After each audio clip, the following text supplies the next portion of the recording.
morning you've seen me going blah, blah, blah, blah, blah, blah, blah, blah, and it's quite rightly so. I was loosening my lips so that I could have a go, and this morning I'm going to have a go at East Sussex County Council. They've put up a consultation document about how they will manage the services for us when they feel that they have to cut their budgets. And according to some, we're on the verge of bankruptcy in East Sussex. And going cap in hand to the government, which they could do, has almost 100% resulted in chief finance officers and several councillors and several executives and so on losing their jobs. So I guess that they don't really want to do that if they don't have to. But maybe it's going to be the only thing. But let's go back to the start. We had a big road building programme in this county, and it cost a lot of money. As a consequence, the council have some difficulty in meeting their budget requirements. Some difficulty, wow. They say they've saved about 250 million quid since 2010 on paying out for various things. And they still are on the verge of not having any money for a whole variety of things. So they've decided, what we'll do is we'll come up with this master plan, and then we'll go to the public and we'll say, hey, here's the master plan, you have your say, and then they can go back and ignore us and put it in place. Well, that master plan includes a few things which, to me and to many others, are unacceptable. Now take a look, close look at me. I ain't no spring chicken. Yeah, I got a free bus pass. Yeah, and not only that, but I go down occasionally to the library for a variety of reasons. Sometimes for research, sometimes because I need to use the facilities down there to get to the bottom of a story. I also, unlike everybody else, I have certain items of waste that need to be taken down to the tip, because it's not the sort of thing, and rightly so, no criticism here, that the council can pick up. Well, those are three things, three areas the cuts are going to come. First of all, no bus passes for the elderly. Libraries will charge. Transport for those who can't afford it to get to their school won't be provided. And there are certain things at the places, the centres for waste, that you'll be charged for gaining either entrance or dumping. What a lovely picture. But first of all, let's just look at what I think is the most important, and that is the way that we're treating older people. Yeah, some people, when they're 60, want to retire, they want to sit back, they want to put their feet up. That's fair enough. Many, in doing that, can't get transport, they can't get to the facilities, they can't get to social centres, and as a consequence, retirement, far from being the dream that they all had, becomes a nightmare. People need to shop, and particularly where one partner disappears, husband or wife dies, perhaps prematurely, but the person is left on their own. And that's the first thing that we hear from central government. Let's attack loneliness. It's a dreadful problem in our society. So what are we going to do here? We're going to cut the bus pass. That means a lot of people won't be able to get out. What they'll do is that they'll sit and they'll gaze through the window, they won't talk to anybody, and they'll slowly waste away. That is an awful thing to consign anybody to. And how we can possibly, in a civilized society, think that we should do that, I have no idea. No idea at all. I don't know where these people come from who think that way. But anyway, let's try to stay calm and sane and sensible. Secondly, many of them, it's the only way that they can get to the shops. Now, in Lewis, and forgive me if I use Lewis, is if you live in Lewis proper, try getting a pound of sugar. after 6 o'clock at night. And for that matter, try getting a pound of sugar in the daytime, because most of the shops, on a deliberate council policy, have moved down to cliff. Right? The sort of thing that we've got up here are restaurants and charity shops and all sorts of other weird and wonderful things. But when I first came to Lewes, we'd got a grocer, we'd got a greengrocer, we'd got 2 butchers, we'd got a fishmonger, we got all sorts of things on Lewes High Street, but we haven't got any of them anymore.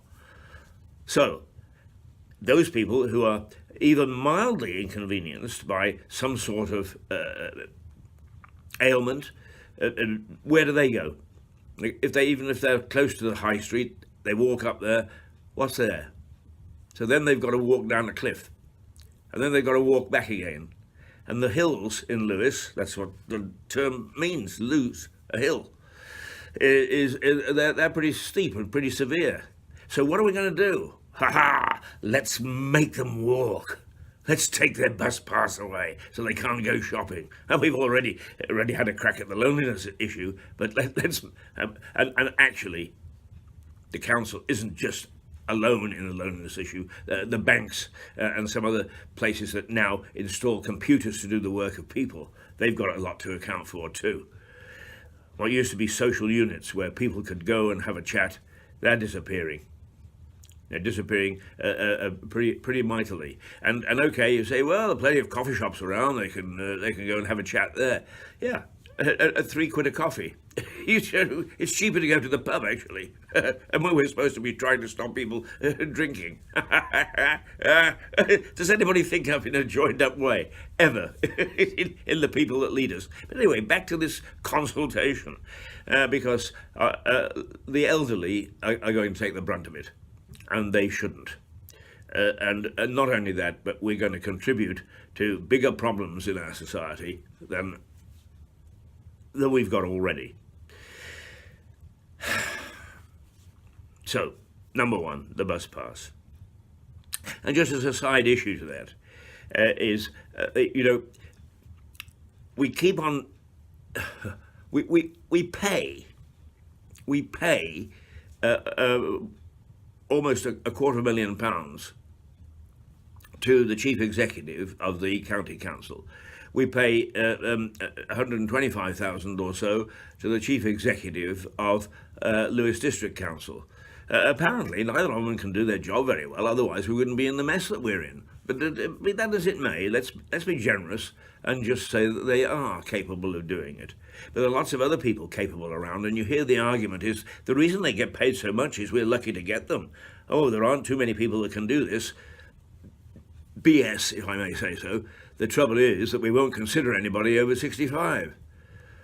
And the EU, and I'm not getting into anything to do with Brexit, but the EU is the worst.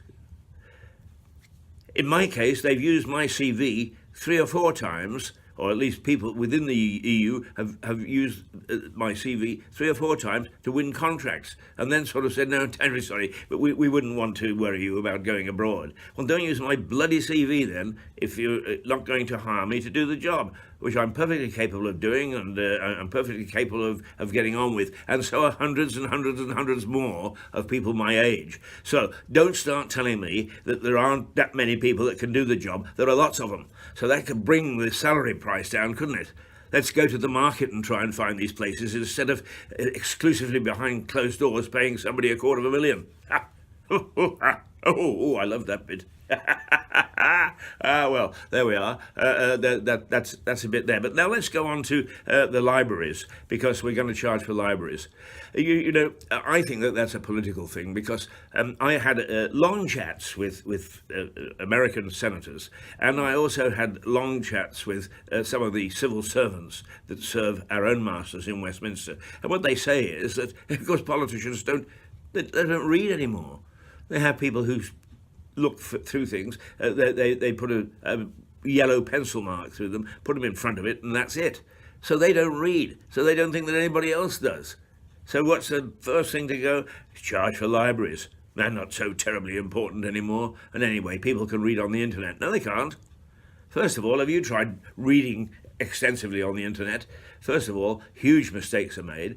And even the kids who are much better at these sort of things at the moment than we are. And when I say we, older people at handling computers have got their own language, for God's sake, and what they've done is that they've truncated it. So don't tell me that they read on the internet. Books are still vitally important in our society, and if we're going to encourage their disappearance and the use of them, that's awful.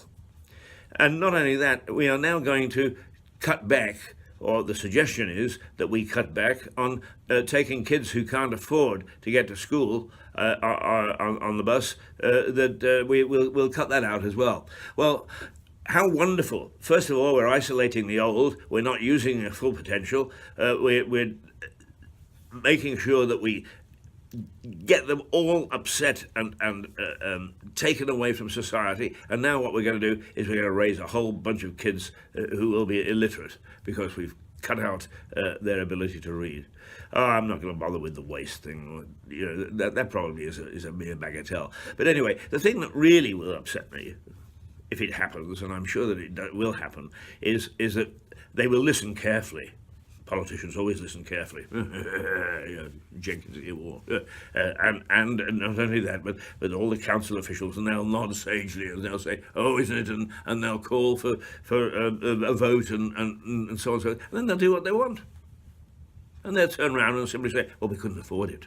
We do understand what your views. We couldn't afford it. Well, one of the first things that you should do is start to live within your budget. God bless her, not many people love Margaret Thatcher, but she was quite right. Live within your means. Well, let's live within our means and not pay fancy salaries and not build huge roads which go to nowhere or don't do anything except alleviate a bit of a traffic jam. And let's concentrate on looking after our elderly and actually using them to further and better our society. And let's look after the kids and teach them to read and give them the value of books. And let them get a sense of history instead of this sort of nonsense where people wander around thinking that what we do today is I mean, all this nonsense of chasing people for alleged crimes 50 years ago. I mean, that's rubbish. I was alive 50 years ago. In fact, I was damn near 50 years ago. And, you know, the way of life then, it was completely different to the way it is now. And I'm not going to condemn it. In fact, I enjoyed it when it was. And so did most other people. The fact that we've got a generation that want to look back and say, oh, you naughty people, is get on with what you're supposed to do and look after our society today. And most counsellors, I know that the statistics show that not many people under 40 watch this programme. That's okay. From time to time, nobody watches this programme. I just yell at myself. But the fact of the matter is if you're between 20 and 40, get with it. And if you're not involved and you're a with it type person, get involved. I've met two people now. One watching rugby from Seaford, who is getting so upset at what's happening is he's decided to jump into politics, I suppose, not dumping, but but he seemed like a very sensible young man, and he was below 40. And I had a young lady knock on the door yesterday from the Greens. Not that I have any truck with the Greens particularly, except that, of course, environment is a very important thing to discuss. But those Greens, they are active and they are jumping around and they are trying to do something, and I had quite an intelligent conversation with her. So hopefully perhaps the message is starting to get through. I've far overdone my time. No, only a minute, and particularly since the early part you could only see my lips moving. Oh, Keith, you're great on technology. You really are. Now, let me give one very serious compliment to East Sussex County Council. As far as I'm aware, they don't have the slogan "Customer First," because they couldn't live to it any more than Lewis District Council can. All right, there'll be a programme later on in the day coming up on Mirador Television, and it will go on to Facebook and it will go on to YouTube, so watch out for it. It's about cutting back on the various services for the old and for those young people whom we need to educate, and we're beginning to forget about it. Toodle pip.